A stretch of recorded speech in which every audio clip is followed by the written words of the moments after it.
અમારા ઘરની બહાર નાવડીઓ પણ ચાલી રહી છે। એટલું બધું પાણી ભરાઈ ગયું છે કે નાવડીઓ પણ ચાલે છે। બધી બાજુએ પાણી જ પાણી દેખાય છે, જોઈ શકો છો તમે।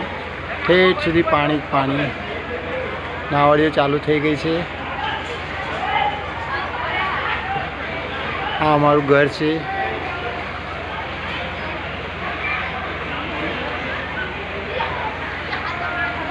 આ બધું પાણી નજર આવી રહ્યું છે, બધી બાજુએ પાણી જોઈ શકો છો। ટ્રેક્ટરમાં જમવાનું આવ્યું છે ગરીબોને માટે। લોકો બહુ સેવા કરી રહ્યા છે લોકોની, પાણી ખાવાનું બધું આપી રહ્યા છે।